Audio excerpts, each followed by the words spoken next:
new pieces today together, and it will not be leaking fuel. Just going to take it to make sure I can do it without screwing it up.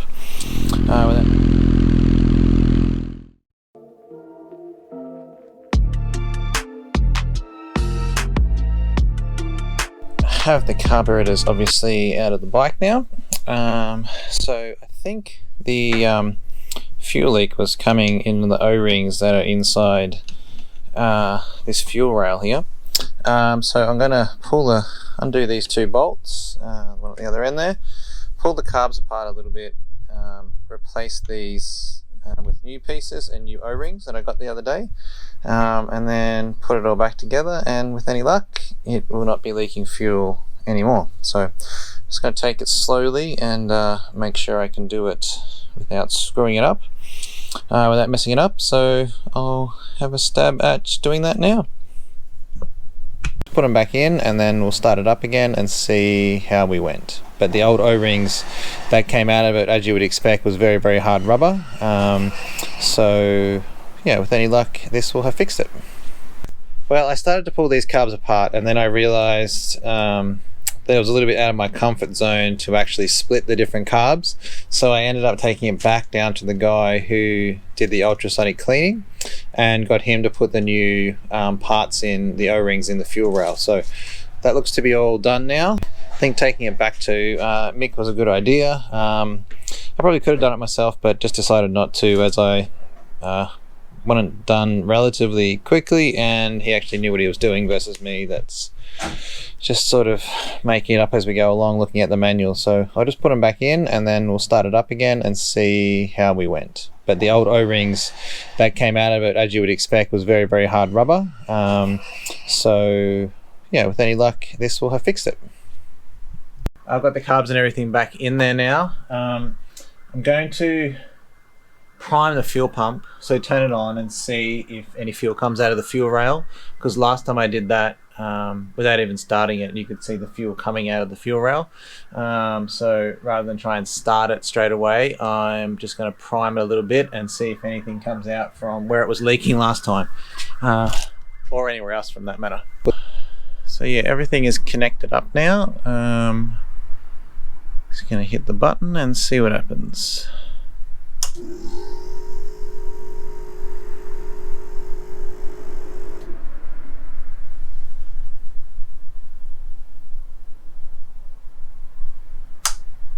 So far so good. This is where it was leaking last time, just in here.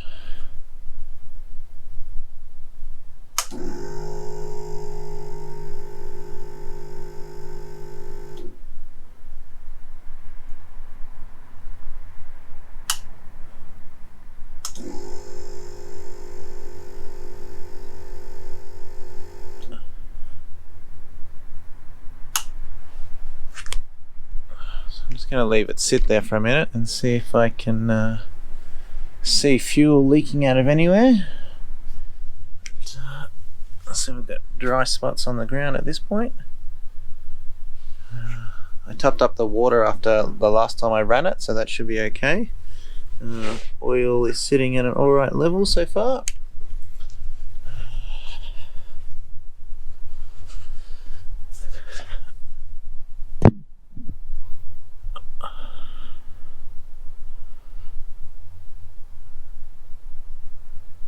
I can't smell any fuel, so I might give it a go and see if I can start it.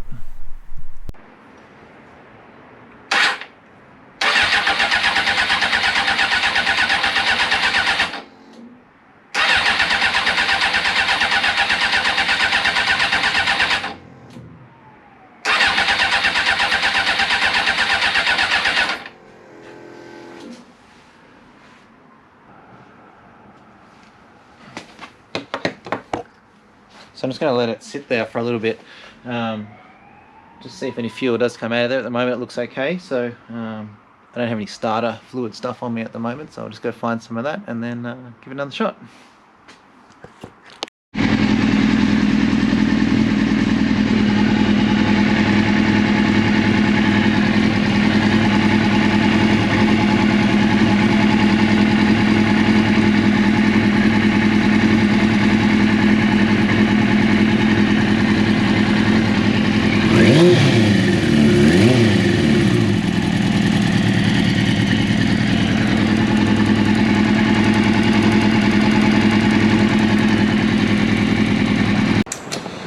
Okay, time to see if this is going to start again. I'm pretty sure I have a charging problem and the rectifier needs replacing. So I have had it running pretty well recently, so I'm just going to start it up again. And one thing I notice is my choke. There's not something wrong with the choke system down there. When I pull the lever across, it puts the choke on, but it won't release the choke properly. So I'm not exactly sure what's happening there, but I'm kind of interested to see if, how long it will run for and what the temperature does and that kind of stuff. And then I can also test some of the voltage and stuff coming out of the charging system.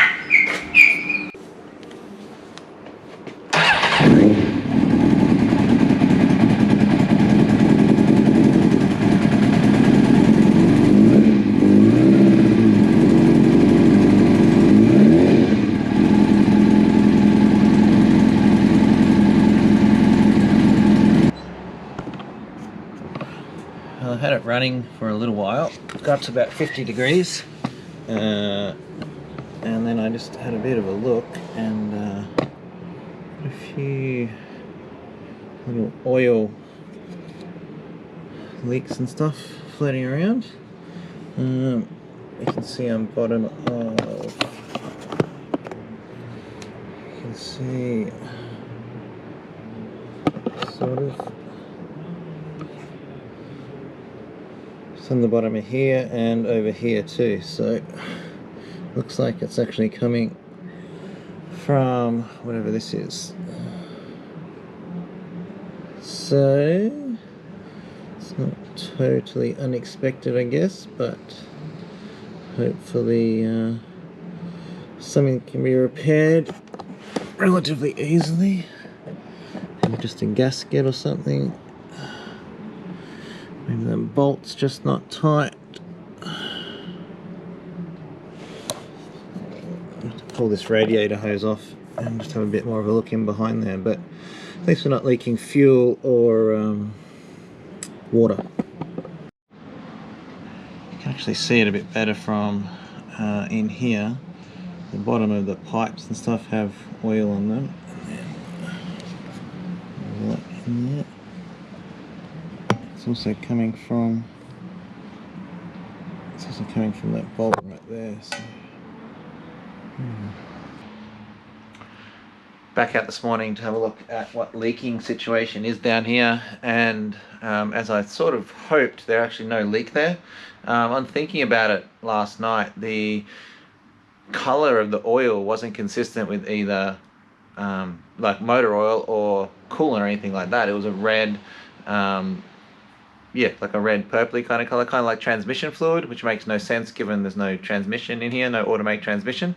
The only thing I think it could be is I have a K&N air filter that I did last week, just re-oil. So when the carbs are off, the air filter was sitting in the airbox and probably with too much K&N air filter oil in it, and I think that may have somehow just dripped down from the back of here or something where it was sitting back through the engine. So fingers crossed that's what it is. There's no oil leak or anything down here this morning, so that's a pretty good sign, I think.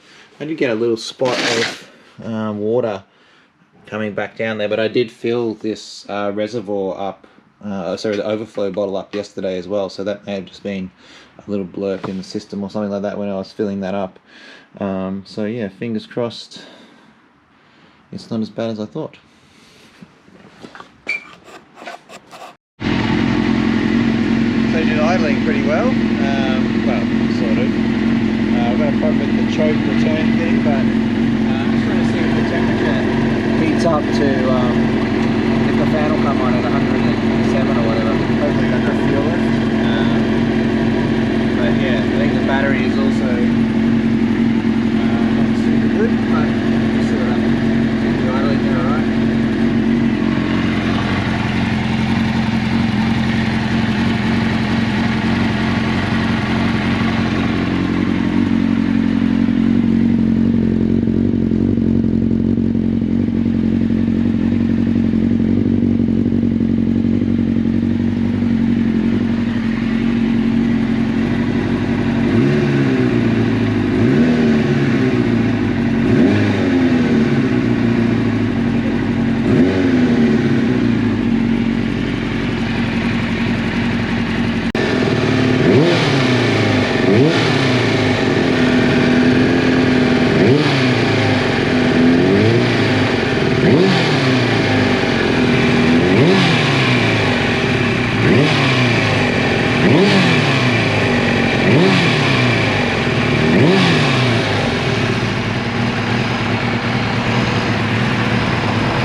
Awesome.